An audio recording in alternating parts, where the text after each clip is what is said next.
Hello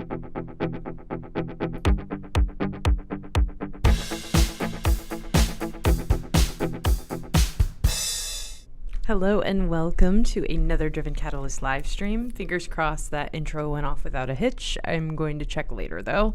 I'm not going to make you all sit through that. But today is primarily going to be a little brainstorm session, explanation moment, because I feel like I had a really cool and fun idea today and I'm going to talk about it. So we just wrapped up the project that I've been talking through. I've been kind of talking ominously, not ominously, but just vaguely in a way that feels ominous sometimes online, about work we've been doing with a client.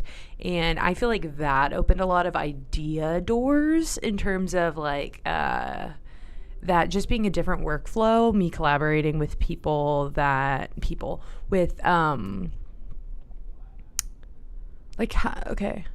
have a coworker and we work on projects together quite a bit, but always for other stuff in a different context. And I think this was the first time we've gotten to collaborate in a more creative capacity. And I felt like that workflow and figuring out the dynamic of that got me really excited and helped me figure out I don't know, just I guess a different way to approach and ideate about Driven Catalyst stuff. So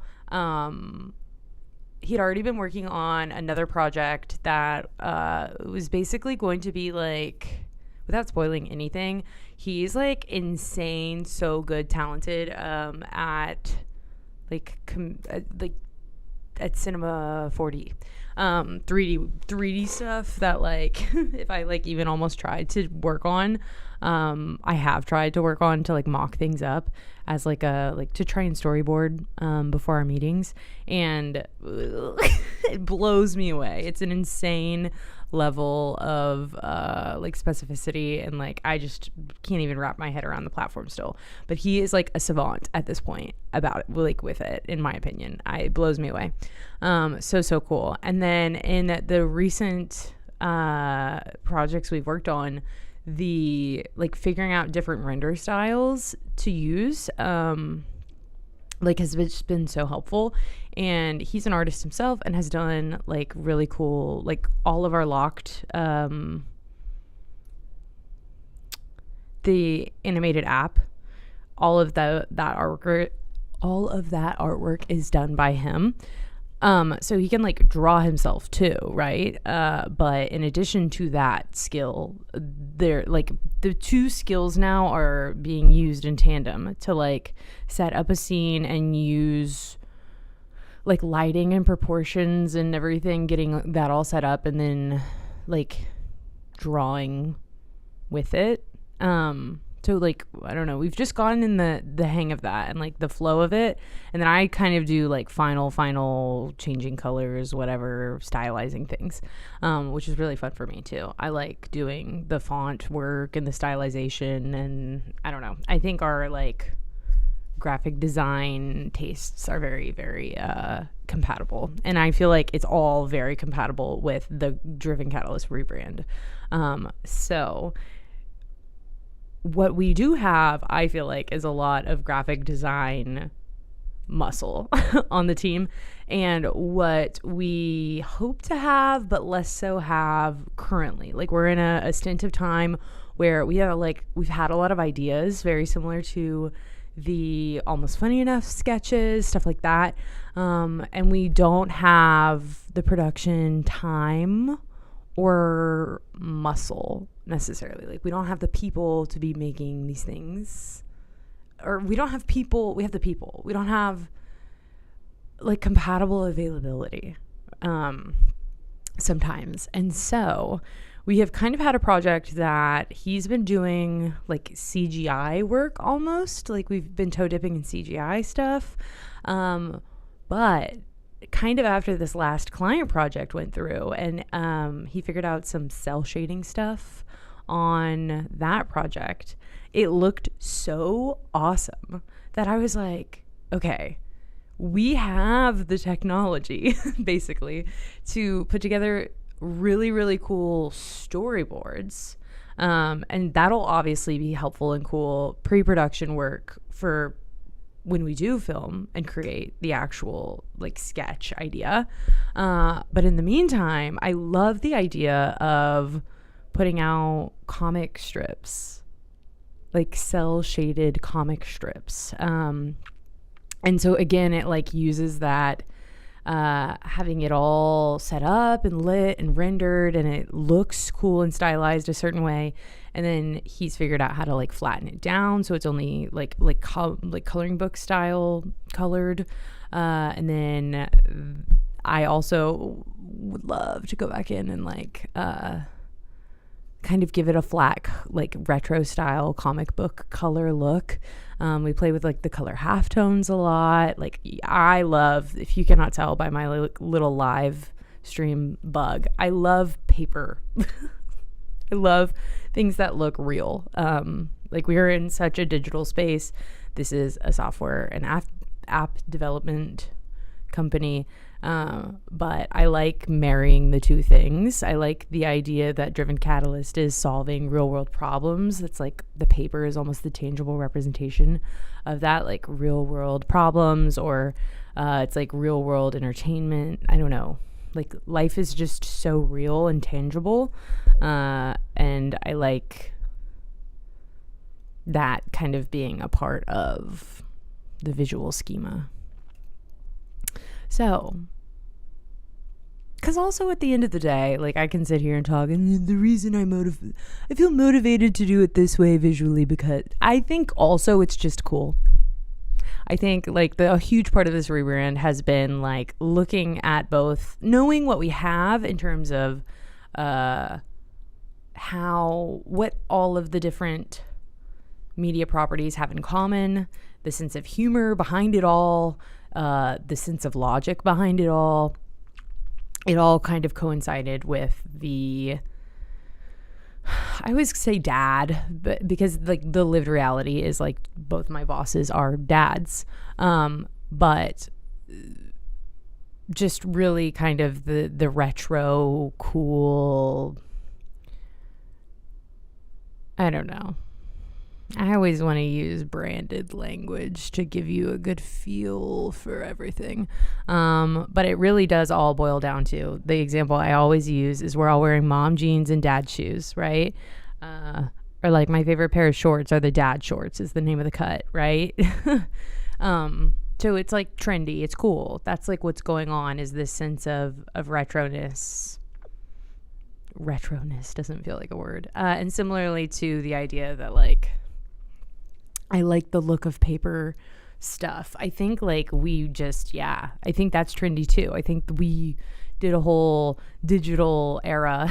And so now I feel like a lot of people feel very visually drawn to things that look ripped up or drawn on or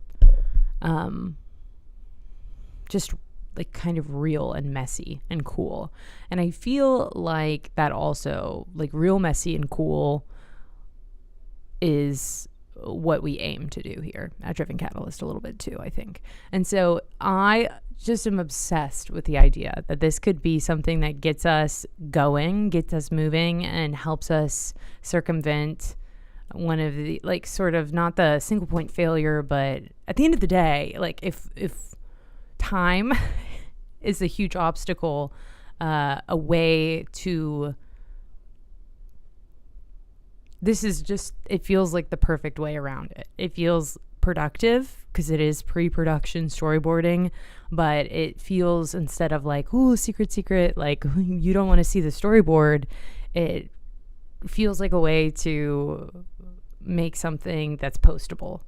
And you know, maybe there will be in my mind, there will be comic strips that never make it to production that are just cool. So like end goal for this too, because I'll use my app idea as an example. When I first like came up with my app idea and pitched it, it was solving problems for me, like big problems from my life, personal life. And so when I was thinking through the marketing side of that, I was like, I've got like 9 different TikTok ideas for how to promote this. And all of a sudden they feel so accessible. It feels like it would be really easy for me as a 1-person production team when it comes to TikToks to just make one and post it and caption it and just go through that whole process independently, which can be really daunting and hard sometimes to ideate at that capacity and level independently. Not that I can't, but just that burnout is a way closer behind than I prefer it to be. But I'm thinking that in the same way that it felt so easy to visualize what problem was being solved and the folly or the sort of farcical nature of problems before they're solved, visualizing that in a cute way with this, I think could be cool. How we're gonna totally do it, I don't know yet. But this first project that we had already been working pre-production on, I think is going to immediately translate really well.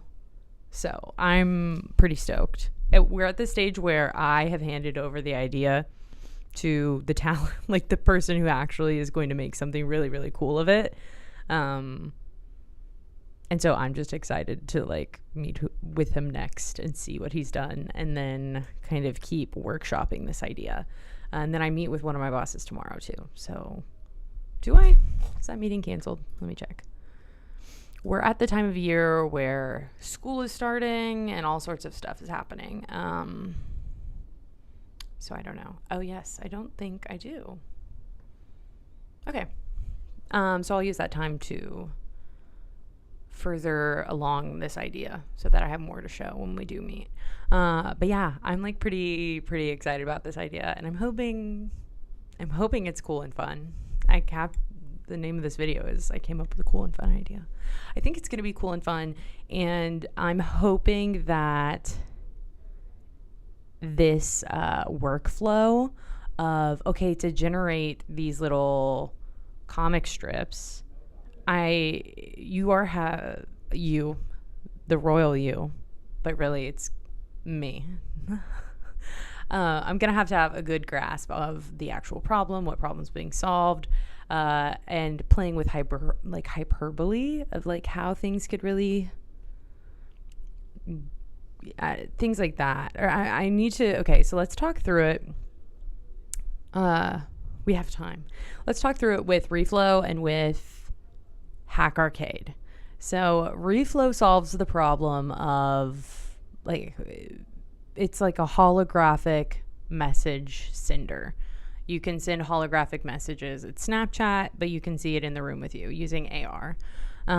So that just immediately feels like there's probably several really good comic strip ideas that could be like taken from that. My issue is I don't want it to feel marketing pitch-y. I don't want it to be like, oh man, I can't do this thing, and now I have Reflow, and now I can do this thing. And I know that is, at the end of the day, what it should be, or not. I know that's my role, is to market it. But I think everyone literally being the royal, everyone is pretty tired of marketing that looks like marketing. And I think that is why you cannot open up TikTok without being accosted by, right now it's CMOS gummies for me. But any sort of marketing pitch that is disguised but not so disguised as a marketing pitch. But what I more so mean is I do want to, that's always the advice. Any person who has ever tried to make content ever, if you read a single trade article on like, here's ways to get ideas flowing and blah, blah, blah, blah, blah. Or influencers will make content about, here's like the better the better way to structure your content so that people stay and watch longer is to turn it narrative to, I think they always say, right, like Day in the Life of the New York City Mom is probably my favorite example, her storytelling style. So figuring out that version of telling the story of each app, or telling all the different stories that could be involved with each app, I think that will hopefully be the beginning of a lot of content to be made, and cool ideas and posts that are that fit the branding and are visually interesting and cool. So I'm really excited about that. For Hack Arcade, man, it was right there the whole time. Hack Arcade, I like the idea of doing maybe like a literal cell shaded arcade and someone sneaking in and hot wiring the game cabinet. That feels like a little bit on the nose and perfect.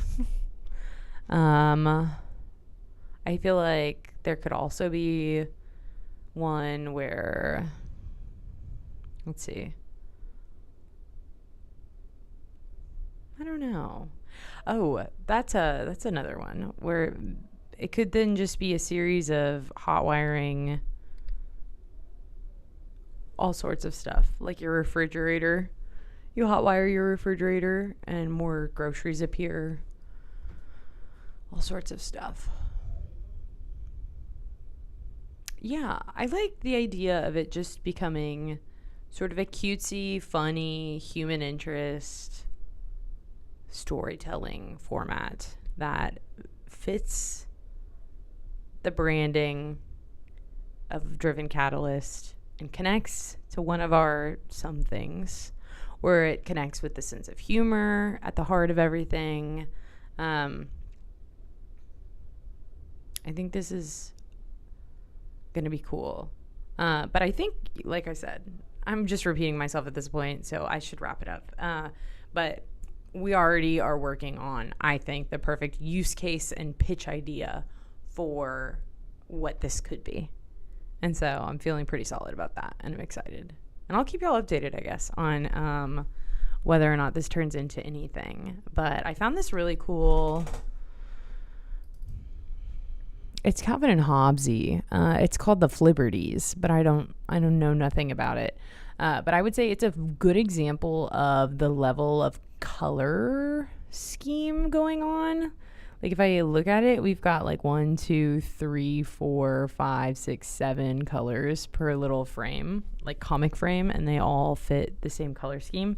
So I sent the color scheme along. But I think we're going to start with using the cream and the green as sort of our black and white, and then I may go back in and flat color stuff, because this works too. The last project we worked on, I got way more iPad savvy and worked. I've been working a lot more with my iPad to do stuff, and so I think that will only continue to expedite the creative process with things. We have a lot of different app ideas in development or not in development. I always forget. So the funny thing about actual app development is that the word development means something like a lot more than how I feel like it, than what it means in day-to-day human life. So not in development, but being pitched and processed and talked about. So all of those will eventually make for just a lot of different opportunities to use this format if it works. So I'm hoping that it's I would say knowing that we have all that coming helped me come up with this idea, and it's part of why I think it will work. Okay. This, I think, has been a very disjointed I think I'm a little bit all over the place. So I know for a fact I didn't give myself any good soundbite or shorts, YouTube shorts to clip this into. But I feel like this is a good, like, what's next, exciting idea stream, I guess. I don't know. I like the idea too of this actually becoming like in the same way that they were creating Almost Funny Enough videos. The idea that like we could just do little comic strip Almost Funny Enoughs is cool and compelling to me too. And it is totally different. I don't know. This is one more thing. It is totally different from everything we're doing right now. When you really, we being the royal we, everything is moved into short form video content. But as TikTok has gotten very TikTok shoppy, I have noticed that at least in personal application for social media, everyone is moving way more towards like the photo dump, the carousel, and that's usually how things work. I feel like people do things personally and then brands follow suit. And so I like the idea of doing something that's carousel-y and still and tells a story that already just feels like it's going to appeal to more people and stay relevant for longer. Maybe I'm totally wrong. But at the end of the day, content is content. Still, Instagram, Reel, carousels, or whatever will just sit there and they will look good in perpetuity. So really, it is just running a fine-tooth comb through pre-production so that y'all can have and see pre-production too, and that it may be another means of explaining, like, what is this app? It's almost like a little instruction manual for the apps. Oh, wait, that's a cute idea. Okay.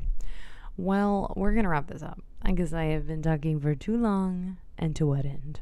But I hope you have a great rest of your Monday. I will see y'all again Wednesday at the earliest.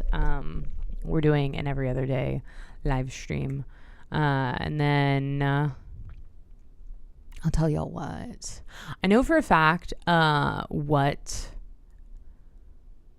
this is a big album week for me, just in terms of what new music I'm listening to.